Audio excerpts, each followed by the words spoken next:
तो उसने पूछा वायस राम राय ने कि भाई गरीबदास महाराज से मिलना है। प्रथम तो वहां के व्यक्तियों ने मजाक करा, ने बोला अरे उस बौड़िए ने कैसे ना, वो बौड़िया है उस छोरी का छोरा। क्यों? महाराज गरीबदास जी, उनके पिताजी करौथे के रहने वाले थे। वहां गरीबदासियों की छुड़ानी में मामा जी थे, यानी उनकी माँ थी छुड़ानी की, लड़की थी वहां की। तो इस करके उसको रानी का लड़का कहा करते थे, भाणजा कहा करते थे। ने बोले रो बावड़िए न कैसे महाराज। अब उसने सोचा कि वैसे बंटता होगा, दूसरे जो साथ में था उसने बता दिया कि सामने चला जा भाई, और वहां गरीबू बैठा से बंदी छोड़ को, इस भाषा में वो लोग बोलते थे। तो वो चला गया। वहां जाकर देखा कि महाराज गरीबदास जी घर पर नहीं थे, 5-4 भक्तजन आए हुए थे। तो उन्होंने से पूछा कि गरीबदास महाराज से मिलना चाहता हूं, मैं पंजाब से आया। तो वो कहने लगे बैठ जाओ, आओ नहाओ स्नान करो, भोजन पाओ। घर वाले कहने लगे, तो वो कहने लगा मैं महाराज जी से मिलना चाहता हूं। कि महाराज जी तो खेत में गए हैं। किस तरफ गए हैं? जंगल में। कि बैठ जाओ आ जाएंगे। कितनी देर में आओगे? अक ये मालूम नहीं, आवत ही बाजे में, अरे ना हो तो शाम तक ना। उनकी मौज से उन्हें सोचा जब इतनी दूर से आ गया हूं तो क्यों ना 10 कदम और खेत की तरफ धर लो। इतना उतावला हो रहा था कि भगवान के दर्शन करो। साधु दर्शन राम का, ईश्वरीय दर्शन होता है संत। इतना उतावला हो कहता है कि मुझे रास्ता बताइए, मैं खेत में मिल लूंगा भगवान से। तो उन्होंने कहा कि नहीं आप यहीं रुकिए, अगर नहीं मुझे रास्ता बताइए। तो उन्होंने रास्ता बता दिया कि इस प्रकार पश्चिम में, ये दक्षिण की तरफ आप जाइए, रास्ता खेतों में जाने का। और वहां से आप रास्ते में एक रहट मिलेगा, रहट के पास एक झोपड़ी है, उसमें महाराज मिलेंगे। वो चल पड़ा। तो बंदी छोड़ रास्ते में आ रहे थे। गरीबदास महाराज की वेशभूषा के थी कि धोती और कुर्ता, जैसा आम हरियाणे की वेशभूषा है व्यक्ति पहनते हैं, उस भाव में था, आ रहे थे। तो उसने राम राय ने बंदी छोड़ से पूछा कि भाई मैंने महाराज गरीबदास का स्थान बताइए। बताते ही इधर खेतों में रहते आए हुए। अब सतगुरु महाराज ने सोचा कि जय मैं इसको अभी बता देता हूं कि मैं गरीबदास हूं, तो ये मेरी बात एक नहीं सुनेगा, क्योंकि इसके मन में जो संत वेशभूषा है वह कुछ और है। वो के सोच का आया था कि बहुत बड़े संत होंगे, सिर पर दाढ़ी बड़ी हुई होगी, लंबी जटा होगी, हाथ में कोई त्रिशूल होगा, कोई कपड़े होंगे तो गेरुआ होंगे, और नहीं होंगे तो तन पे एक लंगोटी होगी, एक कपड़ा छोटा सा होगा, और शरीर पर राख मसल रखी होगी। तो सतगुरु ने सोचा कि कहीं इस बेचारे का आना असफल ना हो जाए। बंदी छोड़ कहने लगे कि महाराज तो भाई आ जाओ, मैं मिलाऊंगा आपको। वो कहता है मैंने सुना है खेतों में गए, कोई नहीं अब घर को जा रहे हैं। अब वो वापिस आ जाता है। सतगुरु महाराज जब घर पर आते हैं, जो भगत जन 10-5 वहां रहते थे, कुछ तो उनके नौकर थे सतगुरुओं के खेत में काम करने वाले, क्योंकि गरीबदास महाराज 2500 बीघे के मालिक थे। उस समय वो बीघा आज के 2.5 बीघे के बराबर, 2.25 बीघे के समान होता, जो कि 1 किले से थोड़ा ही कम होता है। 2.5-3 बीघे का, ये 5 बीघे का किला है आजकल जो एकड़ बनी हुई है, तो वो 2.5-3 बीघे का 1 बीघा होता था, पुराना बीघा जिसको कहते हैं। जो उनका इतनी जमीन थी 2500 बीघा। बहुत से नौकर रहा करते थे सतगुरुओं के, कुछ वो थे। तो उन्होंने क्या किया कि आते ही महाराज के वो खड़े हुए, भक्तों ने दंडोत प्रणाम किया। तो वो वायसराय ने सोचा कि यूं है कि वो गरीबदास महाराज। एक भगत के कान पर लाग कर नजदीक से पूछता है कि गरीबदास महाराज कौन सा है? कह रे भोड़े, ये तू साथ है इनके, ये परमात्मा है गरीबदास महाराज। इन मूर्खों ने ये भी नहीं मालूम कि संत कैसे होते हैं। वो बहुत सियाना बनकर अपने मन के अंदर अंदर ये विचार कर रहा है और सोचा है कि मैं अच्छा बेवकूफ सो, छोटी सी बात को सुनकर आंख मीच के 500 किलोमीटर यानी 150-200 मील चले आया। और देखियो मेरे को महात्मा मिला, अपने अंतःकरण को कोस रहा है, अपनी आत्मा को कसोट रहा है कि मैं महामूर्ख हूं, किसे होके कहने से और सच मान के इतनी दूर धक्के खाने आ गया। मेरे आज खूब खोटे लगे। अब बंदी छोड़ तो अंतर्यामी थे, उनको पहले पता था कि इसके मन में क्या धारणा आली, तो सभी वहां पर जो बैठे मौजूद भगत जन थे उनको सबको भेज दिया किसी ना किसी कार्यवश, और आपको अपने आप को कहने लगे कि मेरे लिए एक बाल्टी पानी की रख जाओ, मैं स्नान करूंगा। तो भगत जियों ने वहां के जो सेवक थे एक बाल्टी पानी की रख गए और महाराज स्नान करने लगे अपना धोती बांध के।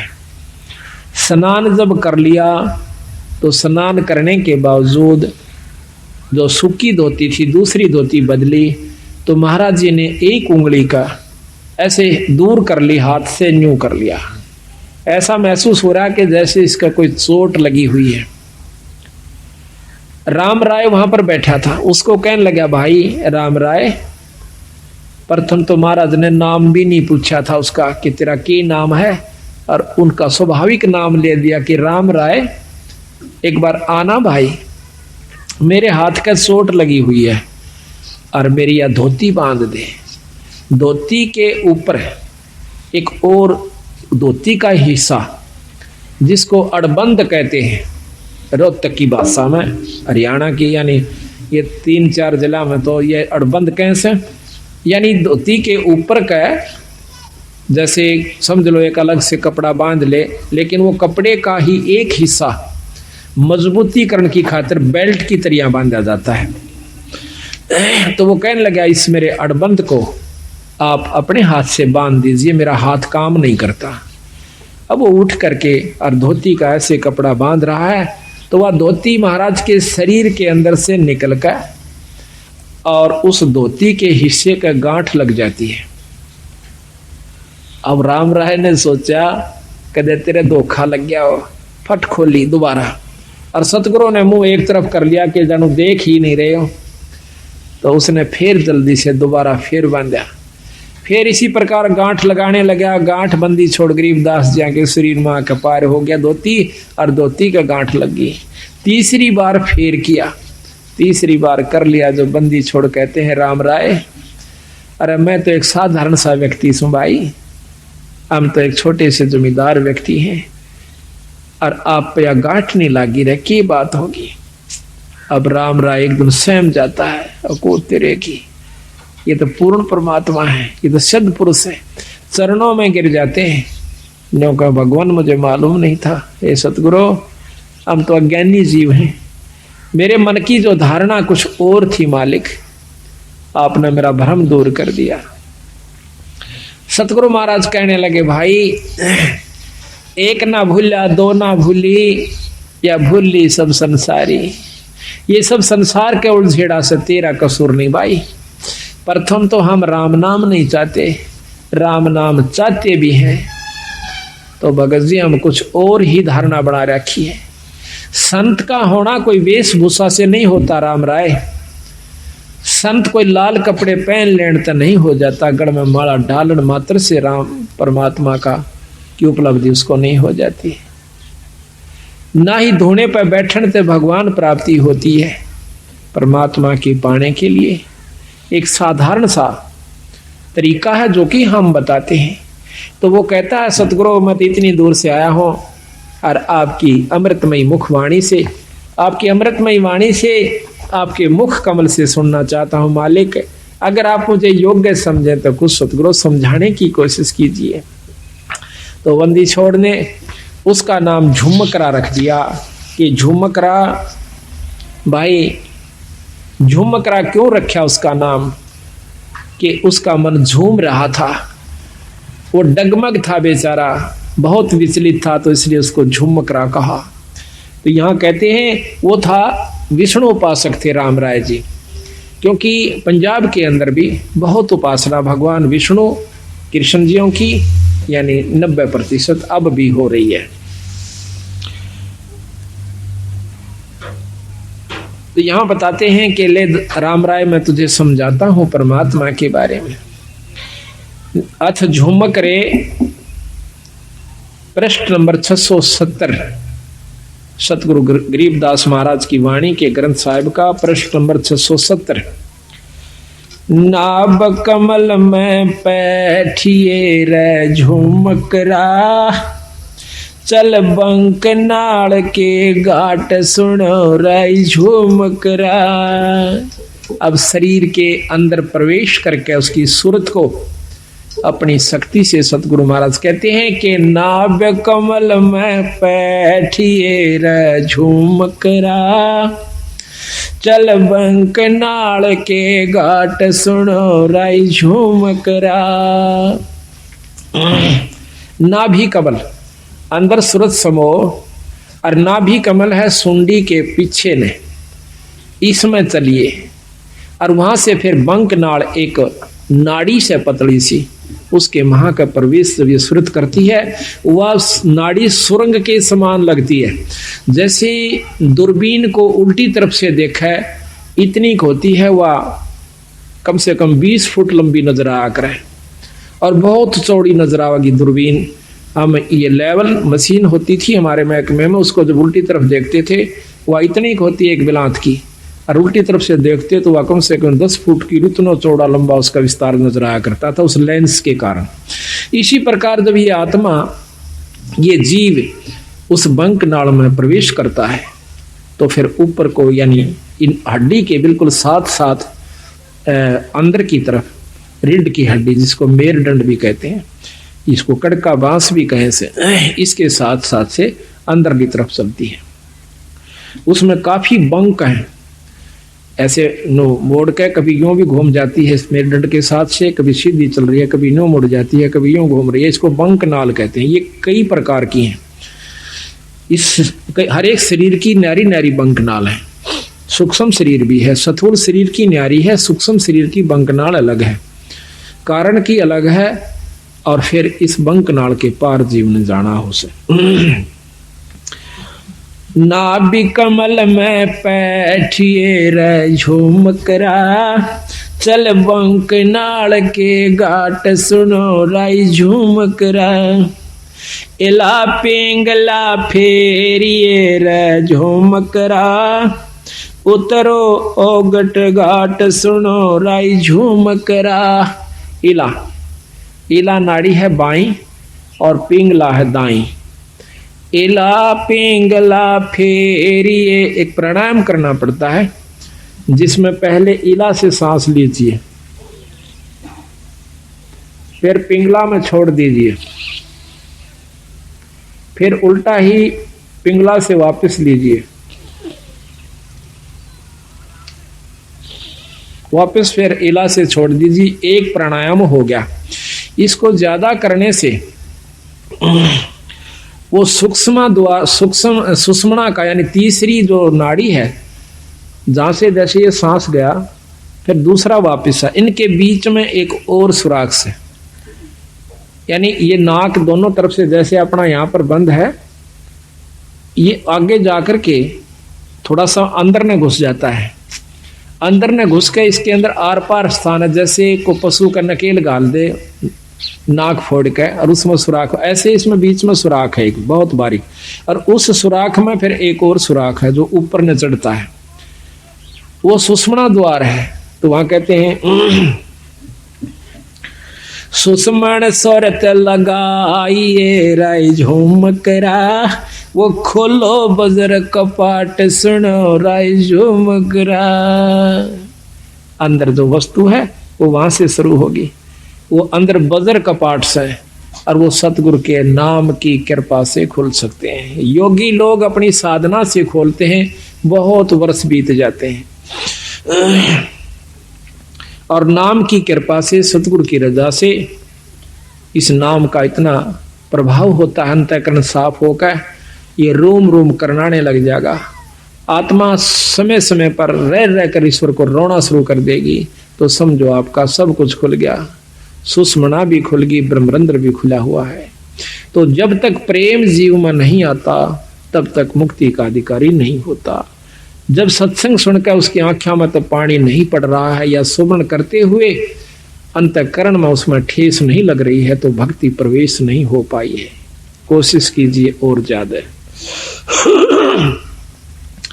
नाम सुमरण आप कर रहे हो तो सुमरण अपने जगह जमा हो चुका है, आपका हो रहा है, लेकिन अभी कमजोरी फिर होगी। उसका एक और तरीका, फिर सेवा कीजिए। आप सेवा करके देखियो किसी धाम पर अपने बंदी छोड़ के पर अपनी सत्संग में हाथ से सेवा करके देखना, और हो सके तो बर्तन तक साफ कीजिए, हो सके तो जूते तक भी साफ कीजिए, फिर देखना आपका सब कुछ खुल जाएगा। पर ये काम नहीं हो, ये होगा जो बात बनेगी। हम एक बार दिल्ली गए हुए थे, अभी 5-6 महीने हुए, फोटोओं के सिलसिले में एक गुरुद्वारे में चले गए। हमने ये चंवर लेना था। उस गुरुद्वारे जब हम जाते हैं तो हमारे जूते निकलवाए कि जूते निकाल दो जी। जूते निकाल करके टोकन दे दिया और एक ने जूते लिए हाथ में। प्रथम तो उसने साफ किए, माथे से लगाए, फिर दूसरे को दे दिए कि वहां रख दिए, फिर उसने अपने रुमाल से जो लाया हुआ था साथ उससे साफ किए। रुमाल को भी मत्थे से लगा और हमारे जूतों को भी मत्थे से लगा करके, और एक खोखा सा बना हुआ था जूतों का अलग से, उसमें धर दिया। अब क्रिया तो वो कर रहे थे और शरीर में गुदगुदी मेरे हो रही थी कि बंदी छोड़े। ऐसा भाव जब हो जावे तो फिर बाकी कुछ नहीं रहता, और सही नाम मिल जावे तो इतना ये सब व्यवस्था बनाने के लिए इस सत्संग की आवश्यकता पड़ती है, ऐसे समागमों की आवश्यकता पड़ती है।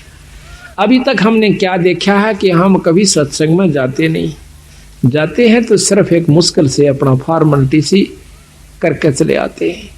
लाभ तो उसका भी है, ऐसा नहीं है, लेकिन वही बात आओ, जितना गुड़ गिरेगा उतना मीठा होगा। यही कारण से थोड़ा सा हिम्मत करो, क्योंकि सबसे बड़ा हमारा अभिमान अहंकार राक्षस है। जब हमने मत्था टेक दिया, जब हमने लंबी डंडौत ही कर दी, फिर कसर कौन सी राख ली? उसके बावजूद फिर अकड़ काहे की? जब सर्व सौंप दिया तो फिर अकड़ नहीं। इसको करके देखो कभी तो कितना आनंद आता है। आप सत्कर मान लियो, मुझे तो आप मतलब समय नहीं देते, मैं अब भी आपके जूते साफ कर दूं, ठाकर दर दूं, मुझे कोई न, ये एक मात्र भी ये नहीं है कि मैं बहुत बड़ी पर उस पर पहुंच चुका हूं ना। ये जीव जब तक इस सृष्टि में है वो कुछ भी नहीं है। यहाँ से निकल ले जब जानिए तो हमारे अंदर ये बात कभी भी घर नहीं कर दी कि मैं संत हो रहा हूँ और मेरे सैकड़ों हजारों से सो गए, मैं बहुत बड़ा बन गया। कुछ भी नहीं हो, जीव का जीव हो। अगर ये यहाँ से छुटकारा नहीं हुआ, अगर आखिर में भी पैर उलझ गया तो भी जो का त्यों है, चक्कर फिर लंबा चौड़ा से। महाराज की कहते हैं कबीर, मन के मत ना चालिए, इस मन का के विश्वास, और साधु जब लग डर कर, जब लग पिंजड़ सांस। जब तक तेरे शरीर में सांस है ना, तब तक बिरा रहना सावधान है। अड़ बड़े बड़े बिगड़ गए। ऐसे ऐसे ऋषियों का प्रमाण मिलता है, पाराशर जैसे, श्रृंगी ऋषि जैसे, जो सारा दिन में एक बार वृक्ष की छाल का जीभ लगाया करती थी और उससे उनकी भोजन तृप्ति हो जाया करती थी। ऐसी साधना उन्होंने एक खेचरी मुद्रा से कर ली जाती है। अब कबीर गरीबदास जी ने हमें बताया कि देख भाइयों के रोला से एक खेचरी मुद्रा होती है, उसको जीभ अपनी उठाकर और वापस लगाई जाती है तालू के ऊपर। इसका अभ्यास कर लीजिए आप लगातार, आपके शरीर में एक अमृत श्रवण हो जाएगा, अमृत टपकना शुरू हो जाएगा।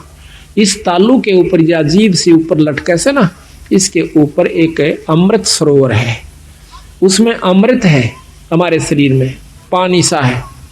और जब इसको हम ऐसे जीभ को वापस मोड़ कर और उसको लगा लेते हैं तो वो अमृत हमारे शरीर में प्रवेश करना शुरू कर। उसमें एक सुराख सा बारीक सा, इतना बारीक है कि बाल हो से ना, बाल से भी कम है वो सुराख। और जब हम वापस जीभ मोड़ते हैं तो वो वहां से थोड़ा सा, उसके ऊपर एक पत्ता रखा हुआ है, बहुत मामूली सा, यानी सुराख वो होगा तो उसका ढक्कन कितना का होगा ये भी हिसाब ला लो। तो वो थोड़ा सा, उसका भी चौथा हिस्सा खिसकता है। उस बाढ़ से भी कमजोर स्थान पर दूरबीन भी मुश्किल से देख पाओ सुराख को। और फिर उसके ऊपर से वो थोड़ा सा खिसक जाता है, ऐसा करने से, ये अभ्यास से, तो उसमें से वो थोड़ा सा अमृत आ जाता है, तो भूख प्यास खत्म हो जाती है। तो वो सारा दिन में एक बार कहते हैं ऐसे जीभ लगाया करता था। तो उसको जीभ लगाया करता था, तो एक राजा ने उसको, उसने सोचा कि तेरे को बहुत बड़ी उपलब्धि होगी है। वो अयोध्या के एक थोड़ी सी बनी होती है जो गांव से बाहर, शहर से बाहर थोड़ा सा जंगल होता है, उसमें बैठ गया आकर। अब देखा, एक ने देखा, दो ने देखा, चार ने देखा, गांव में शहर में सुरसराट मच गया कि एक महान संत आया हुआ है, सारा दिन समाधि में रहता है, एक बार जुबान लगाव से वृक्ष के और कुछ नहीं खाता। आसपास के दर्शन करने की खातिर टोल जान लग गए, औरतें भी, बहन भी, बाई भी सब दर्शन कर, कहां पर वो आंख कौन खोला है, नो बैठा रहा। बहुत सुंदर शरीर, नौजवान। कहते हैं राजा दशरथ की लड़की शांता नाम था उसका। राजा दशरथ के शांता होने के बाद कोई पुत्र प्राप्ति नहीं हुई। कौशल्या से उत्पन्न हुई थी, बड़ी लड़की औरत से, कैकेयी से, ना कौशल्या से। तो उसके बाद कोई संतान नहीं हुई। तो कौशल्या जवान हो, शांता जवान होगी थी, वह भी देखने जाया करती थी ऋषि ने। तो उसने क्या किया, राजा की लड़की थी, और तो डरे थी, पर राजा की लड़की थी, उसने क्या किया, शहद लेगी साथ में। जहां पर भी उस ऋषि ने ऐसे जुबान लगाई, उसने देख लिया, वहां पर थोड़ा सा शहद लगा दिया पहले से। जब ऋषि ने अगले दिन उस पर जुबान लगाई, फिर शांत हुआ। अगले दिन फिर लगा दी, फिर शांत हुआ। तीसरे दिन उसने आंखें खोल ली, सामने शांता बैठी है। तो भोजन भी साथ बना के ले जाया करती कि जिस दिन आंख खोले महाराज को मैं भोजन कराऊंगी। भोजन करा दिया। कहने का तात्पर्य यह है कि आखिर में श्रृंगी ऋषि और शांता का विवाह हो जाता है। राजा दशरथ विवाह से मना करता है कि मैं ब्राह्मण के घर में क्षत्रिय को नहीं, क्षत्रिय की लड़की का शादी नहीं कर सकता। शांता उनके साथ चली जाती है, रामचंद्र जी की बहन। तो महाराज कहते हैं श्रृंगी ऋषि से वन में मोहे, यानी इस मन का कोई भरोसा नहीं। सतगुरु महाराज कहते हैं सावधान रहने में फायदा है। तो साधु जब तक डर कर रहे, जब लग पिंजर श्वास, जब तक अपने आखिरी शरीर में भी को थोड़ा बहुत भी रह रहा है, तब तक बच के रहने में फायदा से। ना जानिए कब और के को मत पैदा कर दे, वह मन खुद काल है। तो यहां बताते हैं कि वो खेचरी मुद्रा करने से उसमें ये शक्ति आ जाती है शरीर में, तो फिर परमात्मा प्राप्ति नहीं है उससे। हम उसी को ये मान लेते हैं कि इसको बहुत लाभ हुआ, ये बहुत बड़े संत है। अब देखिएगा, इस कुत्ते ने एक बार इसको रेन लाइए भगत जी, एक टूक गिर दे, और इसकी ये फिल्म लेना भगत जी, इस कुतिया की। अब इसको देख कर भी कालजा नहीं हिलता है, एक रोटी गिर दो उसको, वो आप जाना भगत जी वहां पर, वो फिल्म कुत्ती की देख पूरी अच्छी तरह उसकी खाज लगी हुई है, क्या हाल हो रहा है इस बेचारी का। और ये भी कभी मनुष्य शरीर में थी, ये कभी प्राणी भी होगी, पटरानी भी होगी, आम औरत भी रही होगी, मनुष्य भी रही होगी। आज इसकी क्या हालत हो रही है, एक टूक की खातिर, एक रोटी खातिर या दर दर भरम रही है। और हम अब भी आंख नहीं खोलते, इतना ज्ञान हुए पाछे भी, तो भाई बहुत कमजोरी में सो आप। तो महाराज कहते हैं सुषमण स्वरत लगाइए राय झूमकरा, वो खोलो बजर कपाट सुनो राय झूमकरा, काया नगरी जद बसे राय झूमकरा, जद घर आवे आठ सुनो राय झूमकरा।